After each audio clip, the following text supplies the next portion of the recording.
Hi viewers, if you are watching my channel Sudha 13 Biology for the first time, please subscribe and press the bell icon so that you will get notifications further. And if you like my video, please share it so that it will be useful for many students at present. And for today's session, I would like to discuss about photorespiration. So before going into photorespiration process, let me have a small recap on C3 cycle carboxylation step. So what we have been discussed in the previous class about carboxylation is in C3 cycle, that is the first step. 6 molecules of RuBP undergoes carboxylation in the presence of enzyme Rubisco, the most abundant enzyme in the world. So this produces 12 molecules of phosphoglyceric acid. So this is what the first carboxylation step which we see in C3 cycle. But this condition will not be seen all the time. At certain conditions, that is when the temperature is high as well as during drought conditions, instead of carboxylation, the oxygenation will be more. That is under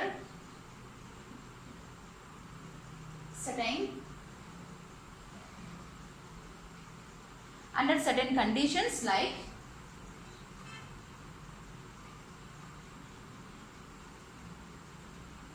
high temperature as well as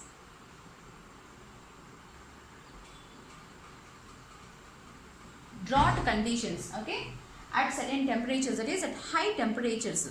At mild temperatures, you can see RuBP shows carboxylation only. So at mild temperatures RuBP shows carboxylation, but it does not show any oxygenation at mild temperatures. But if there is high temperature, during that situations RuBP undergoes oxygenation instead of carboxylation. And as well as when there is drought conditions, that means when there is no availability of water, so during that situations also we can see the oxygenation instead of carboxylation. So that is at high temperatures, when there is high temperature, the RuBP Rubisco, in the presence of Rubisco enzyme, it undergoes oxygenation and leads to photorespiration. Okay, and one more thing, under drought conditions. So why we are discussing about drought conditions? Because obviously when the temperature is high and availability of water is very less, it leads to drought conditions. During that situations, the abscisic acid, that is abscisic acid will close the stomata. Okay, so it closes stomata. So at certain conditions, that is when temperature is high and during drought conditions, there is RuBP oxygenation instead of carboxylation, that leads to photorespiration. So during drought conditions, abscisic acid closes the stomata. As stomata is closed, there is no intake of carbon dioxide.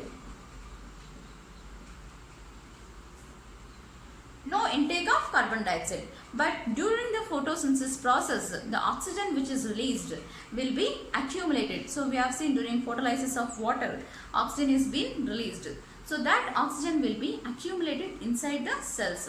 So that leads to again oxygenation instead of carboxylation. So now RuBP undergoes oxygenation in the presence of Rubisco. So during these situations, Rubisco enzyme, instead of showing carboxylase activity, it shows oxygenase activity. That is, it shows oxygenation and leads to production of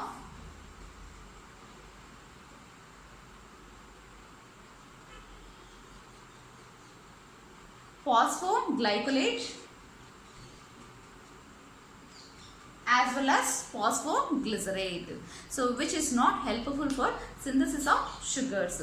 So that is why we consider this photorespiration process as wasteful process in regarding the sugar synthesis. But This is not a wasteful process when it is compared to synthesis of some other amino acids.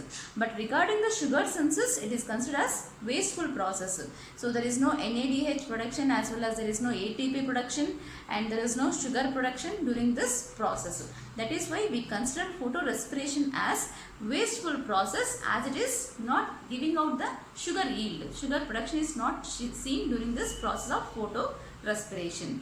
And instead of production of ATP, it is been even consuming the ATP during this process. And even carbon dioxide is also released during this process. So we finally consider photorespiration is a negative process for sugar synthesis. So this photorespiration can be seen in 3 cell organelles. That is in chloroplast, peroxisome as well as mitochondrion. Very important. The 3 cell organelles which are involved in photorespiration, that is chloroplast, peroxisome as well as mitochondria. These 3 cell organelles are involved in photorespiration. So if there is increasing in the oxygen concentration compared to carbon dioxide concentration, that leads to photorespiration and finally synthesizes a compound which are not leading to sugar synthesis, that is phosphoglycerate as well as phosphoglycolate in the chloroplast. So RUBP is accepting oxygen and it synthesizes phosphoglycolate as well as phosphoglycerate. And this again by dephosphorylation it forms glycolate.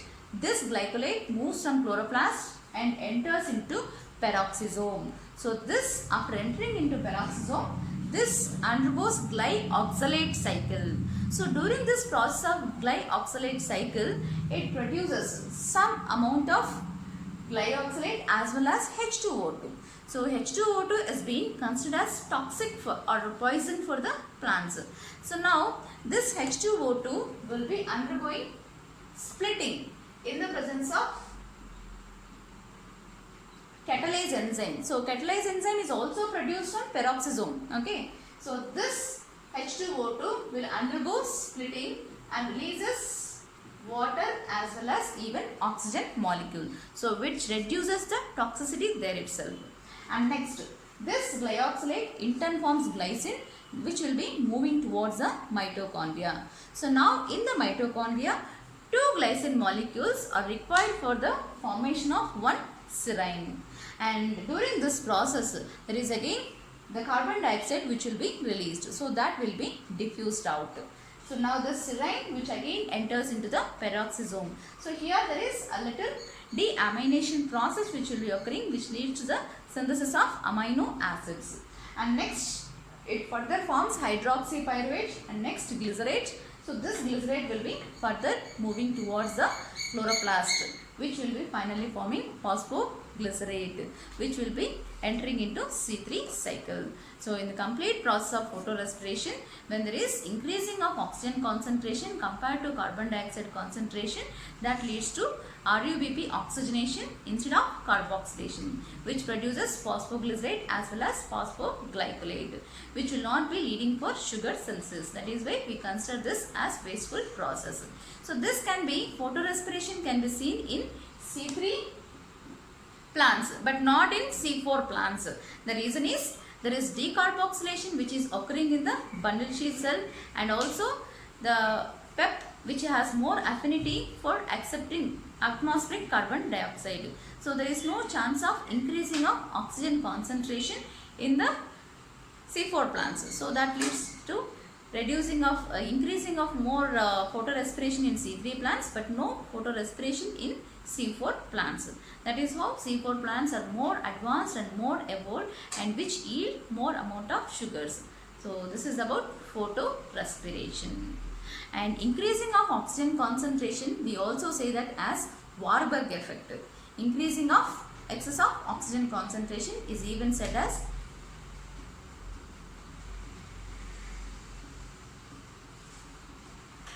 Warburg effect. Okay, so that is finally photorespiration is considered as a wasteful process regarding the sugar synthesis. So thank you.